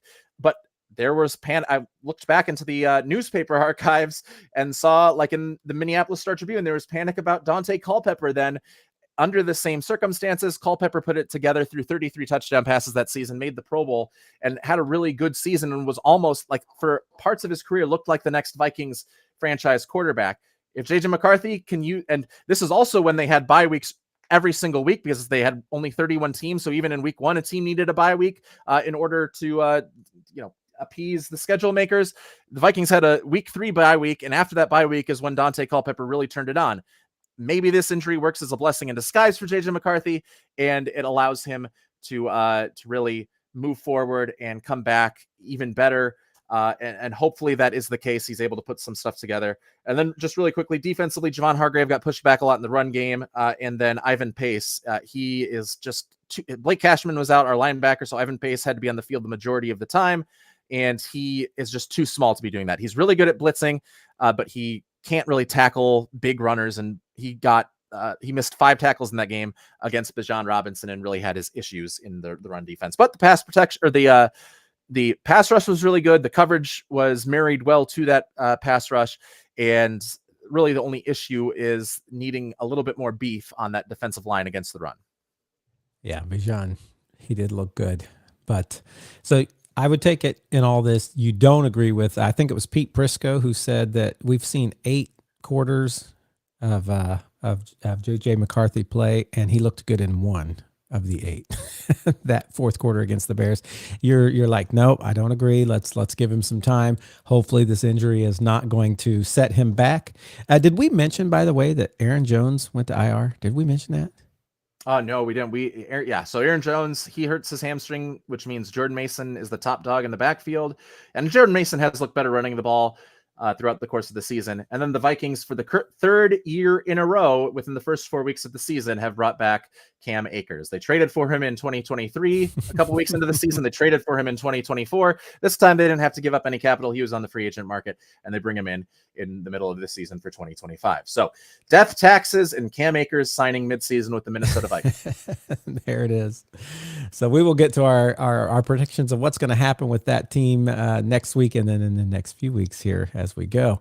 Let's look at our last 2 games. They both were Monday night games. We had the double header. Our last contested game was the Tampa Bay Houston game, in which Josh, you again thought Houston would pull this one out again. You were wrong. Tampa Bay came back at the last bit there. Baker Mayfield running them down for a 1-point win that Matthew and Brandon predicted. Houston 0-2. Boy, that's not what we thought the AFC South was going to look like when we looked at this year. I think most people thought Houston would be in first place by this point. Far from it. They're hanging down there with Tennessee. Baker Mayfield looked good. Like you said, though, there were some injuries that happened on that offensive line that's going to affect going forward. But, Baker Mayfield, I think I saw a graphic and I didn't save it, but it was showing him since 2021, I think it was, and the other quarterbacks that are considered elite. And he is like at the top of that list. He is like right there at the top of that list. Somebody that I still think of as like this struggling, scrappy player, but he has like what we would call elite numbers. He's up there with Patrick Mahomes and Jalen Hurts, and I forget who all was on the list. Matthew Stafford, maybe Jeff Goff. I don't know. I don't know who was on that list, but of the top players, he's right there. And I think we have to look at Baker Mayfield and say, is he an elite quarterback? Because I still think of him as that scrappy, just get it done however player. But he is with the Tampa Bay Buccaneers really kind of begun cementing himself as a quarterback to be feared. What do you think of this Tampa Bay Houston? Yeah, I think Baker Mayfield transcends quarterback lists, transcends quarterback rankings. I don't think you can rank him along with these other heathen normal quarterbacks. I think he somehow above that. And I was convinced of that when I watched that final drive and saw him get injured at the beginning of that final drive, where it looked like he kind of like stumbled a little bit in the turf and it looked like his knee kind of popped out. I was very, very worried because it looked like a non-contact knee injury, and he did limp for a second and then ran back into the huddle, was still limping a little bit. And later on in the drive, 4th down and 10, nobody's open. The pressure's coming, which it was all night long with Will Anderson and Danielle Hunter. The Texans had the second highest pass rush win rate last week. And he runs for first down with that hurt leg. Like, I am very big into data and the film watching, but sometimes there's just a guy that knows how to be a dog and win the game. He's scrappy. Yeah, and that's Baker Mayfield. So I can't put him. I'm only going to rank 31 quarterbacks every single year because I can't put Baker Mayfield on a quarterback ranking list because he just is like above the rest of the league, not necessarily in terms of talent, but he's just like a different kind of guy, a very fun guy to watch. And this I'm almost like if there are the football writers, if the NFL season is scripted, like Tampa Bay, that's some foreshadowing, and that's something you can put on the America's Game show that comes out at honoring the previous Super Bowl winners at the beginning of the following season. So I like what I saw from Tampa Bay and Baker Mayfield, and I am a Baker believer. And so even though you picked Houston this last week, Baker has won you over. Houston, on the other hand, CJ Stroud still, I think they're really feeling the lack of offensive line, and he's pressured a lot, and it's affecting play and affecting their season. Again, like you said, defense strong, but the offense, and I think because of that offensive line, mostly they're having some trouble. So let's go on our last game. Chargers took down Las Vegas. I think all of us chose Chargers to take down Las Vegas. Sorry, Ezra, our listener, who is our Las Vegas fan, like our one listener. There might be more out there, but he's the one I know of. And I know you were hoping for better than this, but Chargers came and showed that they are a pretty good team, and they beat the Las Vegas Raiders. Yeah, again, do we know that they're like unstoppable? No, but they're doing what they need to, and they're also 2-0 right now. First win against the Chiefs, second win against the Raiders. Anything to say about that game? The Chargers defense was the number one scoring defense last year, and they look every bit the part of that coming into this season as well. And like, they forced long drives by the Raiders, and the Raiders had to settle for field goals and could never find the end zone, and really forced Geno Smith to make mistakes late in the game when he needed to come up with big throws. Yeah. So if we look at our contested, we had 10 contested games, I think, in this one. And I got 5-0 the first week. I got 5 out of 10 this week. So it seems like I should only contest 5 games because that's going to be my number, 5. You got 0 out of 5 the first week, but you have improved 3 out of 10, right? For my island games, I got 1 out of, like, I think I was 1 and 3 or 1 and 4, because I only got the Seahawks as ones where I was alone.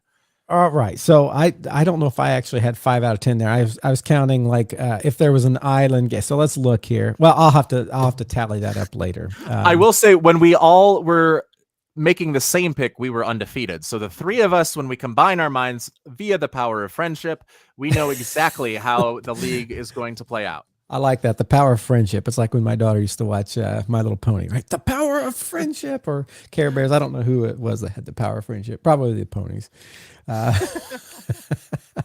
All right. Okay, hold on here. I started to go to the wrong thing. We're going to now do some prognostication, looking into the future here and try and figure out what we think is going to happen in week 3.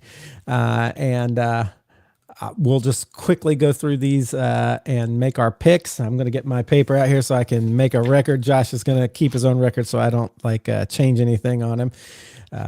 But here we go. We got our first game tonight on Thursday night. Philadelphia, New York Giants.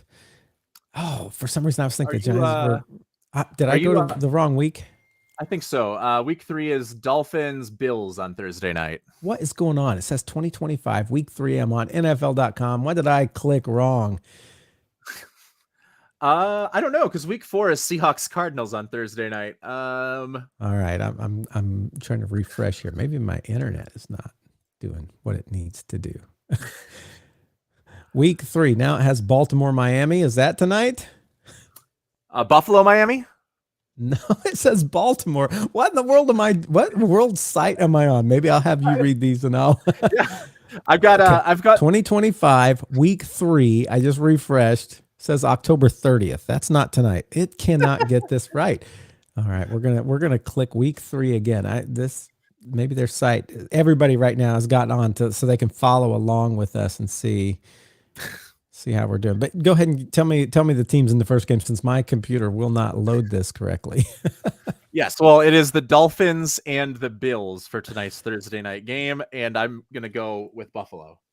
I too am going to go with Buffalo. First of all, we picked against Buffalo, which was stupid last week with the Jets, and this is the Dolphins. And you may say, "Hey, this would make a great upset." No, this is going to be the Bills all the way. So we're not contested there. Let's go on to the next game, Carolina, Atlanta. I think we're going to be together on this one too. I'm going Atlanta. Yes, after looking at their defense and their quarterback play, I don't think Carolina's going to do the upset this week. I will go Atlanta as well. Good divisional game for Atlanta. Green Bay versus Cleveland. I don't think we're going to contest here. You're going. Yeah, I'm gonna go Green Bay. Joe Flacco against Micah Parsons does not. Maybe the Packers offense might come back down to earth just a little bit because of how good the Browns defensive line is, but I think it's like at least going to be 17-3 a 14-point win no matter what by the Packers. Yeah, and I would say Green Bay's offense hasn't looked like astronomically stellar. They've been good, but I think this week they may show a little bit more of that struggle. But again, it's the Browns and it's Joe Flacco standing there solidly on the ground as Micah Parsons comes at him every time. Yeah. Okay, we're still together. Houston, Jacksonville. This could be our first head scratcher. Let's see what we got here.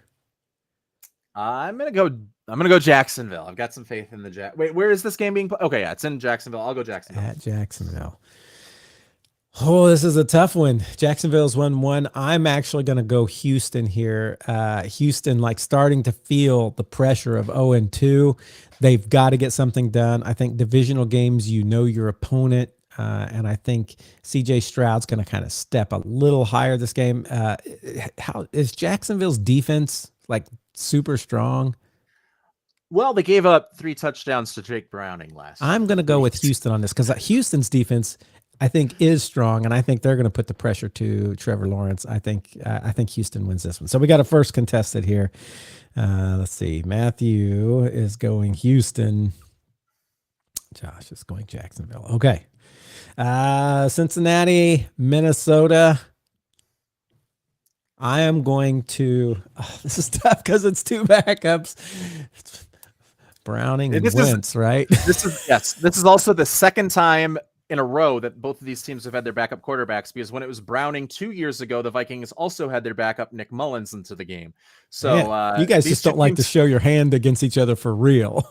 Correct. The Bengals have never won in Minnesota, so there is that. I'm going to go with the Vikings. Yeah, I think Carson Wentz always has one good game in him before he gets all crazy. So I will say Wentz in Minnesota wins. So we're not contested there. We're gonna stay, and that's hard to do. It's hard for me to anyway. Pittsburgh, New England.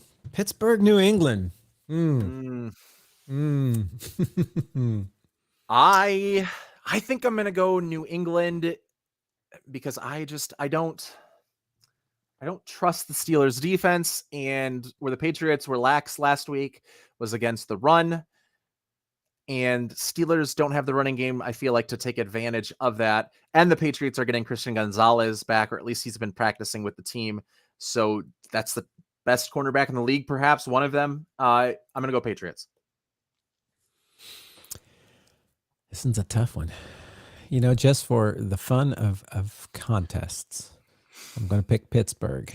And I'm going to hope I'm wrong, because I love watching Pittsburgh lose. I love watching Mike Tomlin lose. I love watching Aaron Rodgers lose. The whole thing would be a win for me. But I'm picking Pittsburgh to win here as a contested pick. How about the Rams versus Philly? I'm going Philly. That's for me. Well, you know what? I say that's an easy one, but the Rams have not looked easy. Let me take a second here to think about that almost snap decision. This is what happens when you have like the feelings of last year still in your head. You know what? I am going to go Philly. But I think this is going to be a tough game for them. I'm going to go with the Rams. Okay. And I know they're on the road, but they almost beat them on the road in the snow in the playoffs last year. And this is what I'm going to call a king of the hill battle, because both of these teams are 2-0. Yeah, it is a king of the hill. You're right. And they both have strong defenses and offenses that can get it done. That's going to be a good game. It's going to be a good game. New York Jets at Tampa Bay. Tampa Bay has 3 offensive linemen out. Keep that in mind. The Jets have Tyrod Taylor. So also the Jets have Tyrod Taylor. I'm going to go the Todd Bowles revenge game. The Buccaneers win this game. I also choose Tampa Bay. I cannot even pick the Jets. I picked the Jets once. That's my limit for the year. Once. Indy at Tennessee. I think Indy will win this one. It's funny because I've been the first week I picked against Indy, but we all did, and we were all wrong. Second week I picked for Indy. They've won both of those. This is the one I almost feel the most confident about, which leads me to think it could be a trap, but I think they're going to take Tennessee to the cleaners. I'll go Colts as well for this one. Las Vegas at Washington. For me, the tough part of this one is, does Jaden Daniels play? Yeah, Marcus Mariota was fine last year. The Raiders defense did hold up pretty well against Justin Herbert. They only gave up 20 points. So that's kind of back-to-back weeks where it's been kind of impressive. I'm going to go with Geno Smith and the Raiders. Geno Smith last week did not look good. That offense was having trouble. The defense was good, but it's a tough one. I'm gonna say I think Jaden Daniels ekes back into the lineup, plays, and that Washington beats Las Vegas. Let's contest this one. Matthew, Washington, Josh, Las Vegas. Okay. Denver at Chargers. I'm going with the Chargers on this one. I think Denver is going to be exposed for just not as good a team as everybody thought they were heading into this year. Yes. I mean, it's already kind of happened with the Colts, but I mean, they barely beat Tennessee. It wasn't like they blew out Tennessee, and it's Tennessee. Come on, Denver. With a rookie quarterback making his first ever start. So yeah. Their defense, that is the one game they can hang their hat on so far this year, and there's obviously some asterisks there. So I also am going to go with the Chargers. Okay, now if I'm going to keep to I should only pick 5 contested. I've already got 4 contested. I better be very selective. I've been kind of off all over the place. New Orleans, Seattle. I'm going Seattle for this one. Yes, Clint Kubiak revenge game. The Seattle Seahawks. Dallas, Chicago. Pains me, but I'm going Dallas on this one.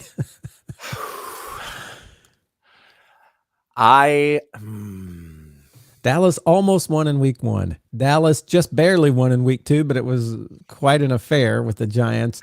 And Chicago, they showed they can be beat. I'm going to go, because I have another more extreme pick later that I think I'll be on the opposite side of you on. I'm going to go with the Cowboys as well. And also, every time I pick the Bears on this show, they have spurned me. I picked when they were when we were deciding which teams would make the playoffs from the 2-2s or whatever, or the 4-in, 4-out. I said the Bears are going to kick out the Packers, and the Bears lost the rest of the games until the very last game of the season. I am done putting faith in the city of Chicago. I think you are now joining all the Chicago fans. All right, Arizona, San Francisco. Going San Francisco on this one. I know Arizona is a 2-0 team. San Francisco's a 2-0 team. Neither one are great. I'm not going to lie. Neither one of those have looked amazing in their wins, but they're both 2-0 teams. I'm going to choose San Francisco here. Yeah, I'm going to go with Arizona. So I guess there is at least, yeah. Oh boy, Maddie, there's your number 5. San Francisco. Josh, Arizona. KC, New York Jets. Or Giants. Sorry. New York Giants. I've already kind of tipped my hand. I said I was going to make the prediction that Kansas City was on, the life support or whatever that was we said earlier. I think Kansas City loses a third game.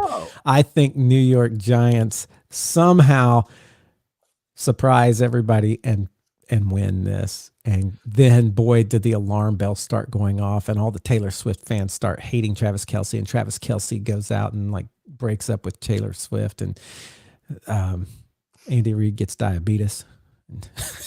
I know that's Walter Brimley, but they look a lot alike. And they do. I thought we might be on different sides here, and probably by this time next week we're going to be asking us, much like we did with the Jets and the Bills, we're going to be asking ourselves the same question. But I am going to go with the New York Giants as well. Let's pray this one happens. Of all the games we went to do it, it's this one, because I think it was. I was watching. By the way, I'm a Colts fan, but I was watching the Colts game live, and I also turned on the Brian Perna. He is the Broncos. He's a podcaster, and he's a funny guy. But anyway, he said some very disparaging things about the Colts. But I was watching that game, and he says, the Broncos losing, they can't even let me enjoy the fact that the Chiefs are 0-2. No, I do enjoy the fact that the Chiefs are 0-2. He just kept going back to that, and I'm with him. I just love it. It brings me great joy when the Chiefs lose. All right, Detroit, Baltimore. Whew. Week 1, I would have said, Baltimore easy. After week 2, doggies. Now I know Baltimore is not Chicago. They killed Chicago, but what do you think is going to happen? I'm gonna go with the Ravens. I haven't seen enough from the Lions defense yet, and I do like the Ravens defense. Kyle Van Noy had a really good game, and if he's working off of the edge and they start to get Mike Green a little bit more involved, I think they can kind of provide the same sort of pass rush that Green Bay was able to in that first week. I know I said 5. It seems to be my sacred number. And I do believe Baltimore is a good team. I do also know that Detroit is like my NFC team that I always pull for. You know what? I'm going to go. I'm going to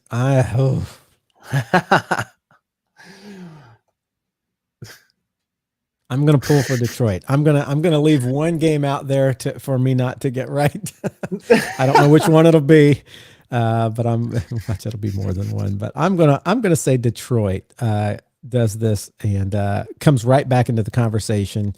I think it's gonna be a hard fight. I really feel like Baltimore is like such a good team. It's like so crazy. I'm going Detroit. I'm going to quit explaining why, and I'm just going to say Detroit. Josh is going with Baltimore.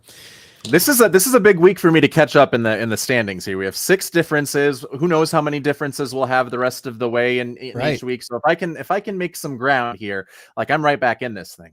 All right. So of those picks, of all the picks we just made, there's one that's your marquee game. There's one that's your manure game, and there's one that's your surprise. My, oh my, look at that game. Let's talk about what they are. What's your marquee?